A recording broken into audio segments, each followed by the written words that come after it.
ہر سال 23 مارچ کو یوم پاکستان اس عہد کی تجدید کے ساتھ منایا جاتا ہے کہ ملک کی ترقی و استحکام اور وطن عزیز کو اسلامی فلاحی مملکت بنانے کے لیے مسلسل اور مربوط کوششیں کی جاتی رہیں گی۔ یوم پاکستان اس دن کی یاد دلاتا ہے جب 23 مارچ 1940 کو لاہور میں جنوبی ایشیا کے مسلمانوں نے قائد اعظم محمد علی جناح کی ولولہ انگیز قیادت میں قرارداد پاکستان منظور کی تھی، جس میں انہوں نے اپنے لیے ایک علیحدہ وطن کا مطالبہ کیا تاکہ وہ اسلام کے سنہری اصولوں کے مطابق ایک باوقار زندگی بسر کر سکیں۔ یوم پاکستان کا آغاز وفاقی دارالحکومت میں 21 جبکہ چاروں صوبائی دارالحکومتوں اور آزاد کشمیر میں 19 توپوں کی سلامی کے بعد کیا جاتا ہے اور اہم سرکاری و نجی عمارتوں پر قومی پرچم لہرایا جاتا ہے، ملک کی سلامتی کے لیے دعائیں مانگی جاتی ہیں اور تقریبات کا اہتمام کیا جاتا ہے۔ اس دن کی سب سے اہم تقریب اسلام آباد میں تینوں مسلح افواج کی شاندار پریڈ ہوتی ہے۔ پریڈ ہوتی ہے، ہمیں بہت مزہ آتا ہے دیکھ کے کہ ہمیں 23 مارچ سے پہلے ریہرسل مل جاتی ہے۔ ادھر ہر طرح کے ہیلی کاپٹر صبح جس طرح ہمارے سامنے سے ریہرسل سے گزرے ہیں اور ٹینک گزر رہے ہوتے ہیں۔ اٹس اے نیشنل ایونٹ اور ہم سب کو اس کو سیلیبریٹ کرنا چاہیے، اور ایک اتنے اچھے ایونٹ کو بجائے کہ ہم لوگ اس کے بارے میں غلط باتیں کریں، ہم لوگ سب کو سپورٹ کر کے اس کو آرگنائزیشن میں بھی ہیلپ کرنی چاہیے۔ 23 مارچ ہر سال مناتے ہیں، کیا فرق ہونا چاہیے پچھلے سالوں میں اور اس دفعہ جب 23 مارچ ہم منائیں گے؟ اگر ہم 23 مارچ مناتے ہیں تو ہم لوگ ایک چیز دیکھتے ہیں، ایک تو ہمیں چھٹی ہوتی ہے، ٹھیک ہے، تو اگر ہم لوگوں کو اگر میں کسی اور لیول پہ نہیں جاتی، میں اپنی اسٹوڈنٹ لیول کو دیکھتی ہوں، ٹھیک ہے، تو ہم لوگوں کو ایک جو نوجوان نسل ہے وہی جو ہوتی ہے قوم کی معمار ہوتی ہے۔ جو آج ہم سوچ رہے ہیں وہی کل قوم جو ہماری قوم جو ہے وہ سفر کرے گی کل کو۔ جو ہماری سوچ ہے وہ مضبوط ہونی چاہیے۔ ہم لوگوں کو وہ چھٹی وہ گھر میں بیٹھ کر اور نوجوانوں کو سڑکوں پر سیلنسر نکال کر موٹر سائیکل دوڑا کر نہیں کرنی چاہیے یا ویلنگ کر کے اپنے آپ کو ضائع نہیں کرنا چاہیے۔ ہم لوگوں کو اس جو دن کی روح ہے اسے سمجھنا چاہیے۔ ہمیں سمجھنا چاہیے کہ اس دن کا مقصد کیا ہے، کہ ہم لوگوں نے جس طرح سے ہمارے قائد اعظم محمد علی جناح اور ہمارے جو قائدین تھے، انہوں نے رہنماؤں نے اور اتنی ساری قربانیاں دے کر جو وطن حاصل کیا، یہ کس لیے حاصل کیا؟ جو ہمیں ایک تصور ملا تھا اس دن 23 مارچ کو، ہمیں ایک تصور ملا تھا، اور ہم لوگ ایک دو قومی نظریے کے تحت، جو کہ کیا ہمیں بتاتا ہے کہ مسلمان جو ہے وہ ایک قوم ہے، ٹھیک ہے، تو ہمیں ایک قوم کی طرح ابھرنا چاہیے۔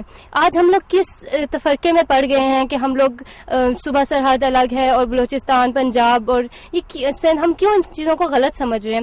ہم لوگ سب پاکستانی ہیں، ہمیں سب کو اکٹھے ہو کر رہنا چاہیے۔ 23 مارچ 1940 کو قرارداد منظور ہوئی تھی۔ اس میں یہ کہا گیا تھا، مین مقصد اس کا یہ تھا کہ برصغیر میں دو بڑی قومیں آباد تھی، مسلمانان اور ہندو۔ مسلمانان چاہتے تھے کہ ان کا ایک اپنا وجود ہونا چاہیے، ان کی ایک اپنی شناخت ہونی چاہیے، ان کا ایک اپنا تشخص ہونا چاہیے، تاکہ ہم آرام سے اپنی زندگی خود گزار سکیں، ہم کہیں ڈیپینڈنٹ نہ ہوں، ہم انڈیپینڈنٹ ملک کے طور پہ اپنی زندگی کو گزاریں۔ اور دوسری چیز یہ کہ ہم نے سفر کیا، ہم نے ایک اسکیچ بنایا کہ ہمارا ایک ملک ہونا چاہیے، ہم اس چیز کو لے کے آگے چلے۔ 1947 کو جب ہمارا ملک آزاد ہو گیا تو ہمیں یہ نہیں سوچنا چاہیے کہ ہمارا کام پورا ہو گیا، ہمیں یہ سوچنا چاہیے کہ آج ہمارا پہلا دن ہے دنیا میں، ہم نے آگے دن کس طرح گزارنے ہیں، کیونکہ دشمن ہندو یہودی ہمارے سر کے اوپر مسلط ہیں۔ ہمیں یہ سوچنا چاہیے کہ ہم جو 1947 میں تھے، کیا ہم اب بھی ویسے ہی ہیں، ہم اس سے آگے چلے گئے ہیں یا ہم اس سے پیچھے آ گئے۔ 23 مارچ 1940 کو قرارداد پاکستان منظور ہوئی۔ یہ دن ہمارے لیے بہت اہم ہے، ہم سب پاکستان کو سلیوٹ کرتے ہیں۔ پاکستان زندہ باد۔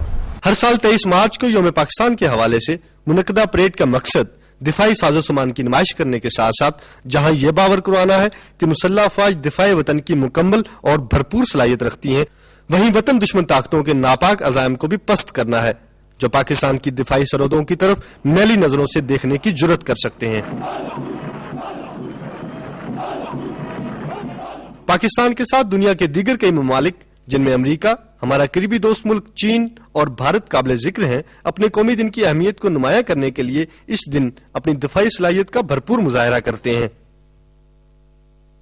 یہ پریڈ ڈے جو ہے یہ ہماری ایک شو آف پاور ہے، اور جیسا کہ امریکہ میں، چائنا میں، انڈیا میں یہ ڈے منایا جا رہا ہے، اسی لیے ہم بھی چاہتے ہیں کہ ہمارے اندر بھی یہ جذبہ رہنا چاہیے، اور یہ جو ہمارا یوم تجدید عہد ہے، جو قرارداد پاکستان کے حوالے سے 23 مارچ جو ہم لوگ مناتے ہیں، یہ عوام پاکستانی عوام میں ایک جذبے کو ابھارنے کے لیے ہوتا ہے اور فوج کے جذبے کو ابھارنے کے لیے ہوتا ہے۔ آپ کیا سمجھتی ہیں کہ 23 مارچ کا دن باقی اقوام بھی مناتی ہیں اور ہم بھی مناتے ہیں، ان کے ڈیٹس ڈفرینٹ ہوتی ہیں، کیا فرق ہونا چاہیے ہمیں اور ان میں؟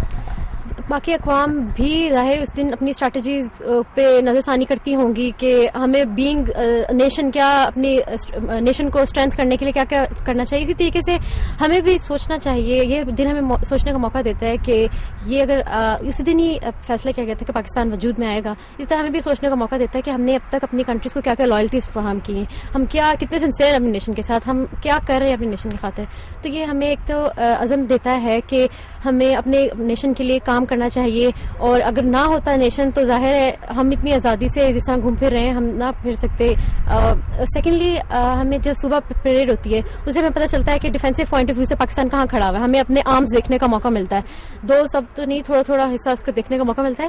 تو وہ بھی ہمیں ہمارے اندر عزم پیدا کرتا ہے کہ پاکستان بھی ڈیفینسو پوائنٹ آف ویو سے کسی نیشن سے کم نہیں ہے, کہیں پیچھے نہیں ہے. پاکستان میں پریڈ کی تقریب کا انعقاد پہلی مرتبہ 1956 میں کیا گیا اور بعد ازاں یہ تواتر کے ساتھ ہر سال منعقد کی جاتی رہی ہے. پریڈ میں بری, بحری اور فضائی افواج کے پیدل اور مشینی دستے, ہوائی جہاز, paramilitary forces, national guards, boy scouts, women guards, civil defence کے علاوہ خاصی تعداد میں فلوٹس بھی شرکت کرتے ہیں, جس سے قومی اور علاقائی دستکاریوں اور رسوم و رواج کی عکاسی و نمائندگی ہوتی ہے. 23 مارچ کا دن اس عہد کی تجدید کا دن ہے کہ ہم نہ صرف ایک زندہ اور پائندہ قوم ہیں بلکہ ہمارا جوش و جذبہ آج بھی اسی طرح قائم و دائم ہے جیسے 23 مارچ 1940 کو ہمارے اسلاف میں تھا. پاک وطن تجھے اسلام. سگی نقاش, پاکستان ٹیلی ویژن, اسلام آباد.